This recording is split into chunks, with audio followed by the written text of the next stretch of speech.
Welcome back into Talking Fitchburg. Joining me today from our assessing department, it is your assessor, and it is Amy Mercer. Welcome back to the show. How are you doing today? I'm doing good, Jeremy. How are you? I'm doing wonderful. Thank you so much for taking the time out to talk with us today.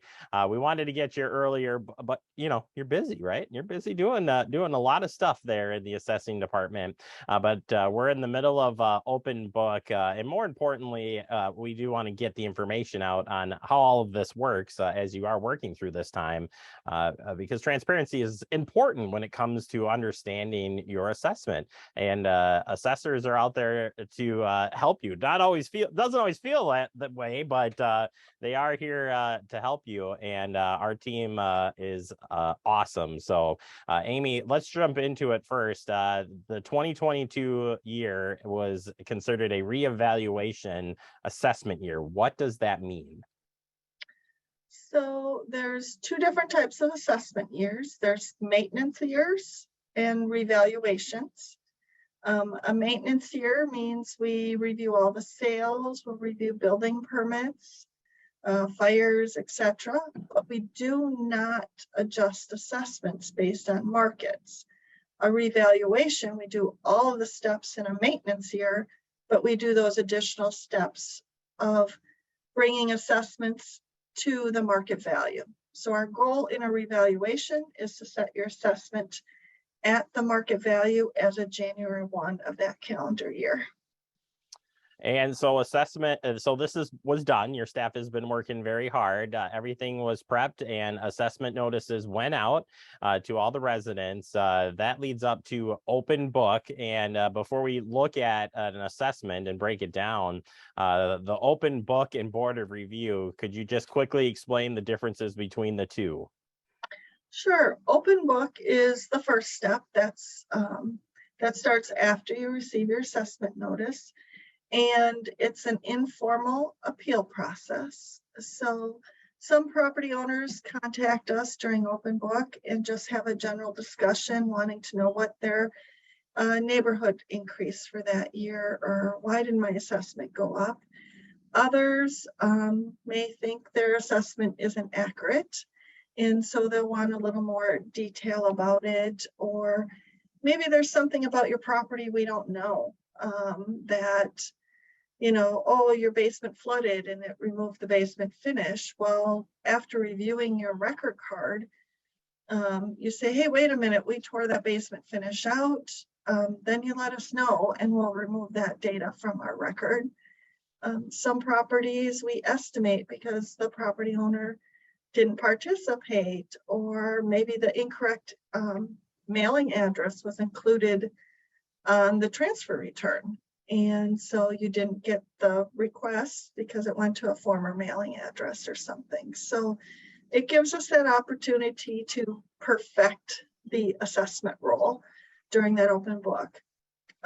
Board of review is that formal appeal process. So once open book is done, anyone who contacts us during open book will send a letter stating whether that whatever we discussed was evidence to change their assessment or it was not.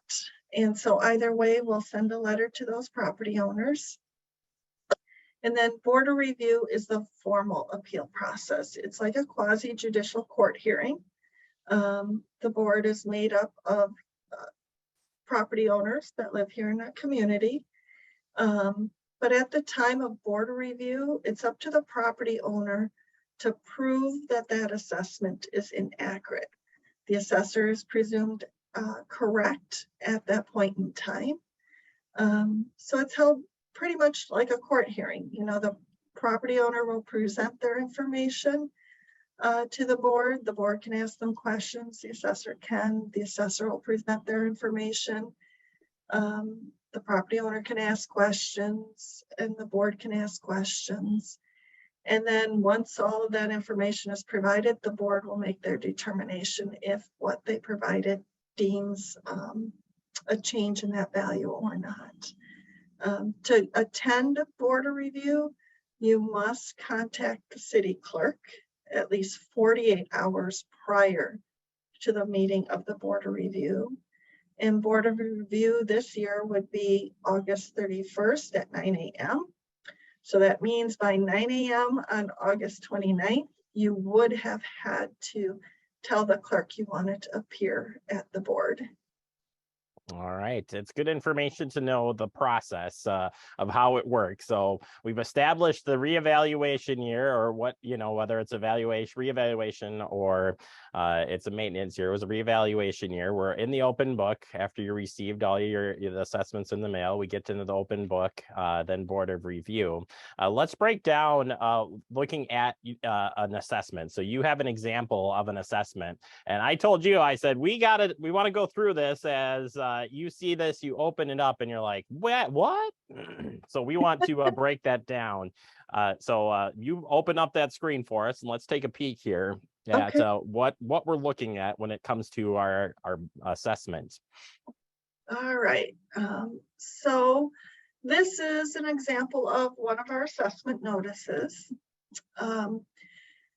So of course it's going to have the city logo and information on there, and it will state that this is a 2022 notice of assessment. This is not a tax bill. So make sure you understand that it's not a tax bill. This is just telling you where your new assessment is.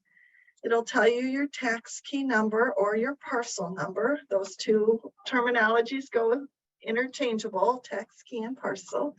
The legal description, and we redacted the property address on this one just for that owner's confidentiality, but it'll have your property location on there. Then there is the assessment years. So there's 2021s and 2022. So as of January 1 of 2021, this was the previous assessment. This 88,400 was the land value, the buildings and improvements, and then the total assessment. Now this building and improvements, that does not mean that you made improvements to your property. That is the portion of your value of the buildings and structures on that property. So the improvements to the land is what that is. So in this notice, the 2022 gives you the new value of the land, the new value for all of those structures or improvements to that land, your house, your garage, your business, depending on what classification it is, etc. And then that total assessment. And then it tells you what that change of assessment is, okay, in dollars. And then below that, it'll have a reason for change. And it'll say what that reason is for land and improvements. In this case, both of these say revalue on them. If it was a new house, it might also say new construction.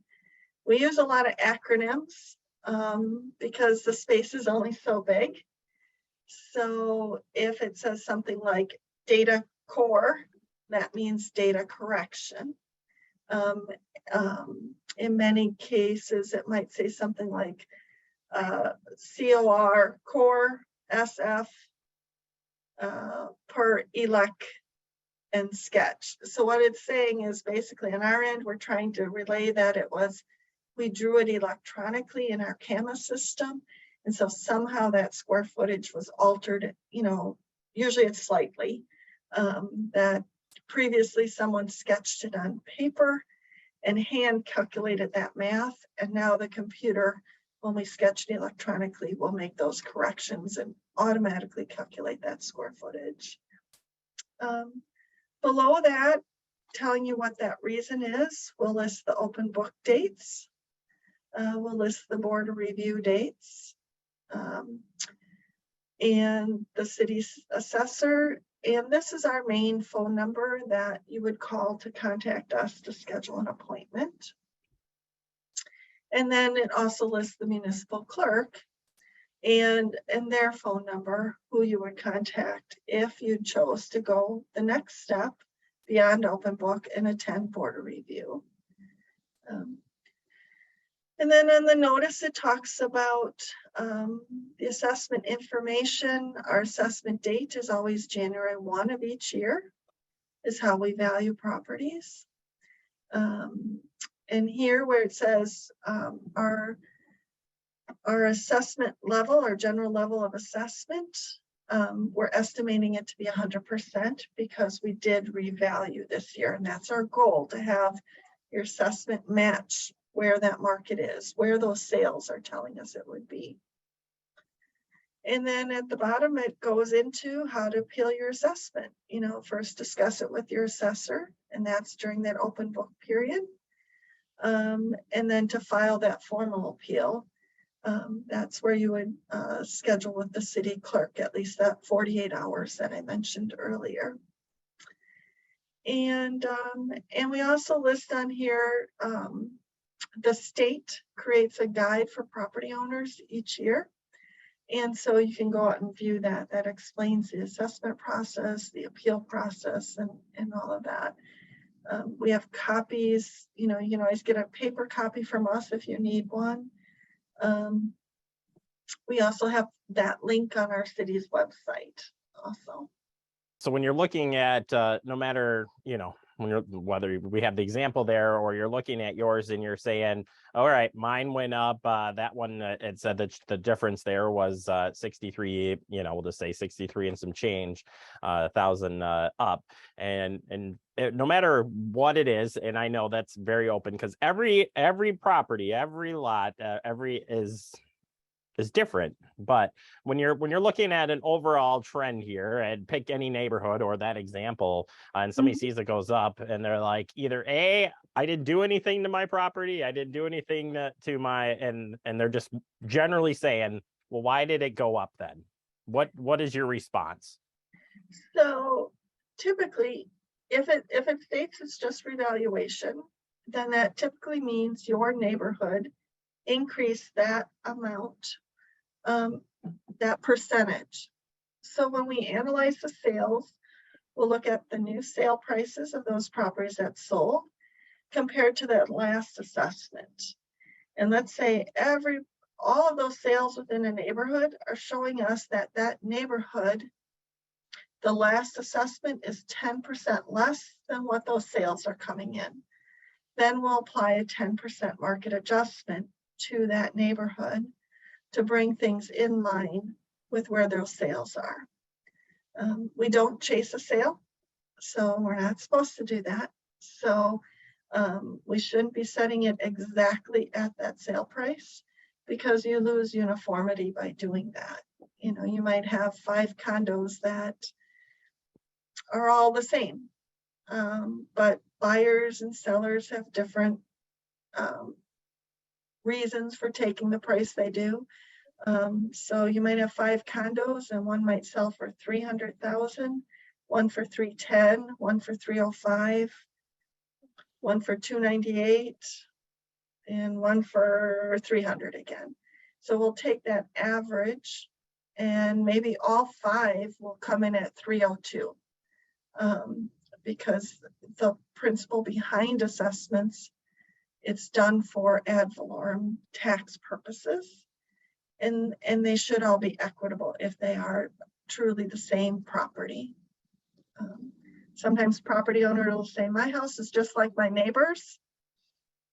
You know, why is mine higher than my neighbor's? And then when we look at it, it's not just like your neighbor's. Your neighbor's is 2 stories and yours is 1 story.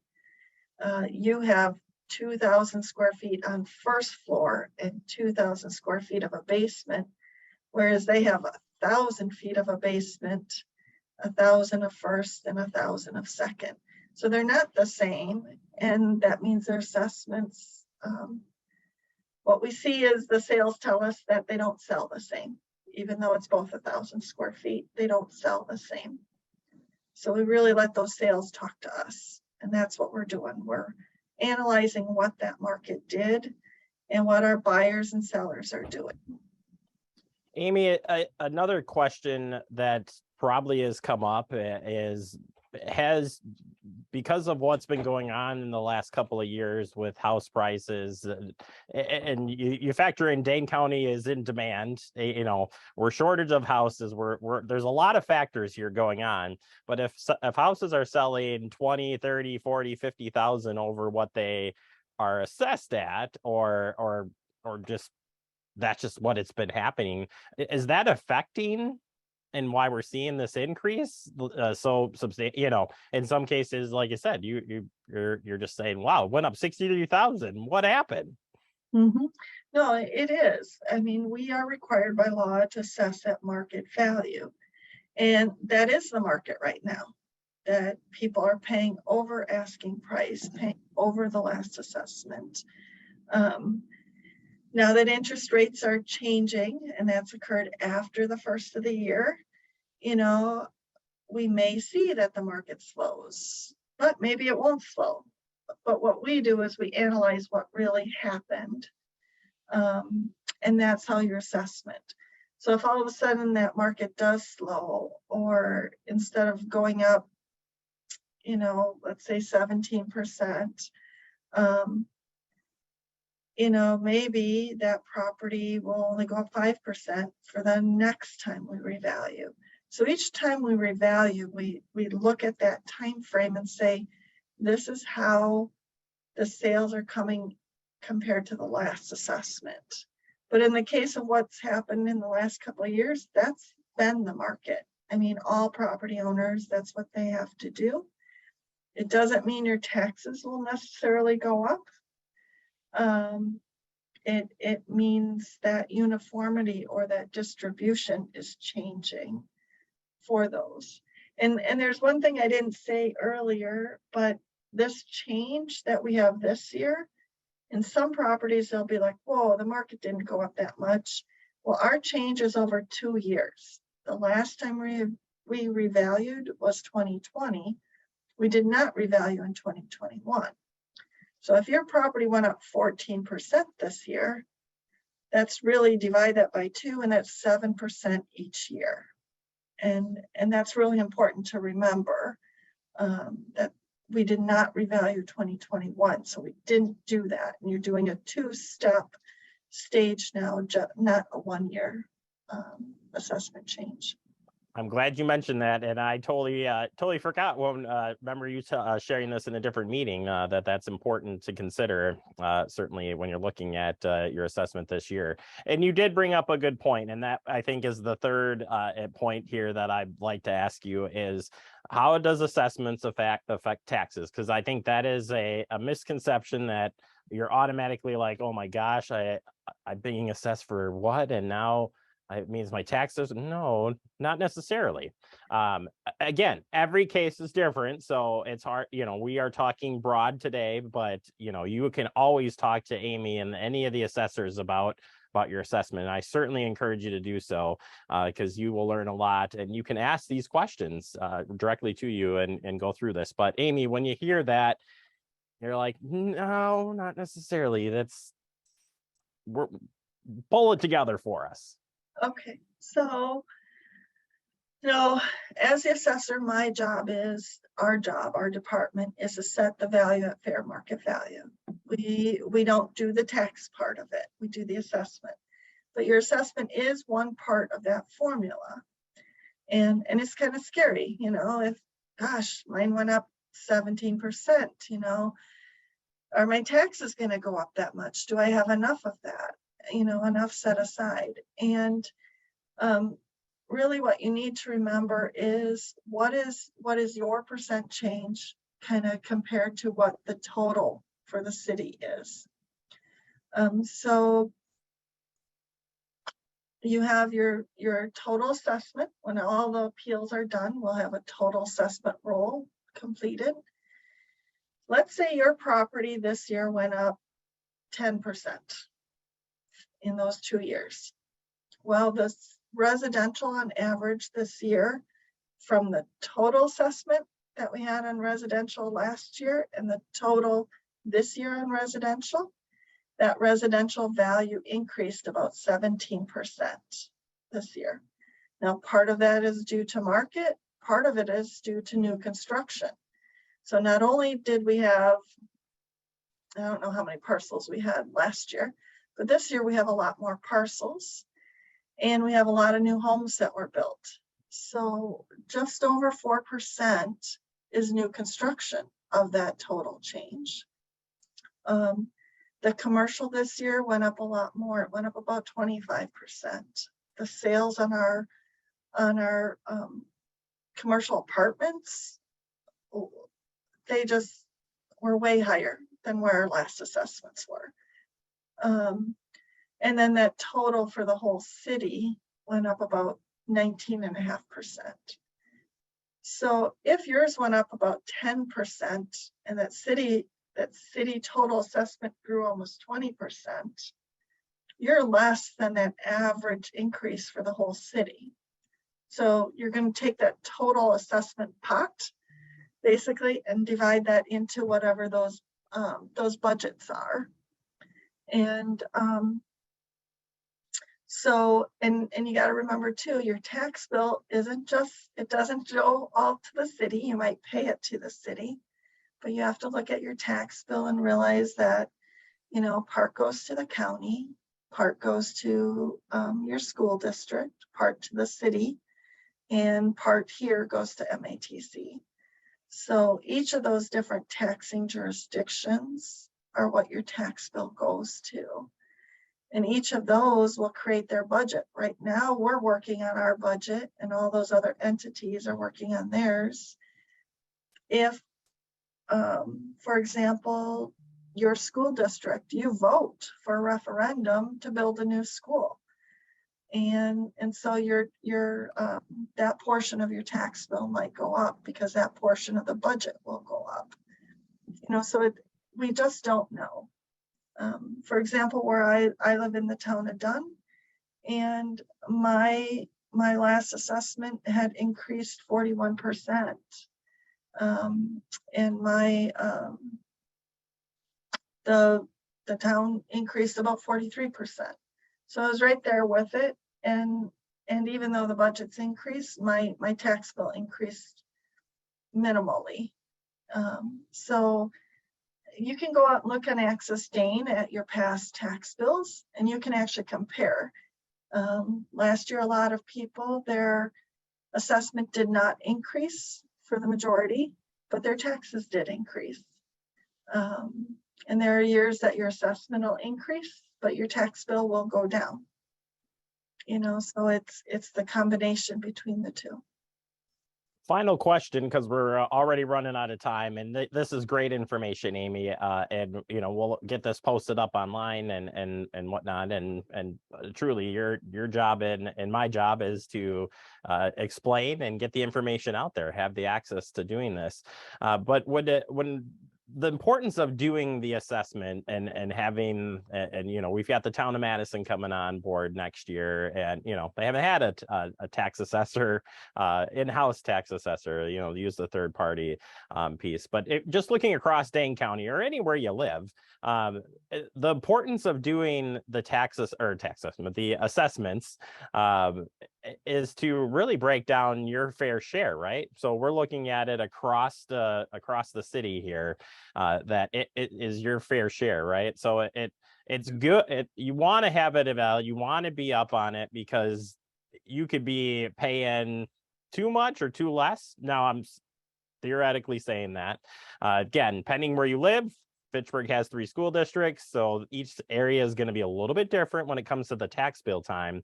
But really, this is trying to help figure out where you set that line, at least as far as your home being in said city. Is that a fair statement? Yep, I think so. It's really about, you know, making sure your value is equitable with the other property owners, and it's listed accurately. So we always ask property owners to participate. You know, we ask to come view your property. That's the best information, physical viewing that property. And then we can really compare it to other properties and say, oh, this house is just like that one. I need to make sure I'm doing the same thing on this house as I did to that one. And if we don't get in a house, then we use the best information available, which, it might be building inspection, building plans, internet listings, etc. So the past data in the file folder, whatever we can, exterior viewing, whatever information we can get, but it's the most, the best information we can find to list that property. All right, Amy. Well, we didn't get to everything that we were hoping to today, but scratching the surface here a little bit on what's going on here behind the scenes, I think is awesome. I appreciate your time. I know it's very busy. Thank you to all your staff for your hard work. You're here to listen. You're here to answer questions, and please, I come to Amy all the time. I don't even live in Fitchburg, and I come to Amy and say, "Hey, Amy, can you explain this to me?" And the team is awesome. So, Amy, thank you so much for taking the time. We'll look forward to getting you back on again real soon. But appreciate it. Check the website for more information. You got a mailer in the mail that had some frequently asked questions. The website has great questions. Again, schedule a time to during this open book period to talk with the assessor and learn a little bit more. So every property is unique, but you'll keep up the good work, Amy. All right. Thank you. Thank you for putting this out there for property owners. You betcha. We'll take a quick break. More to come. You're watching Talking Fitchburg.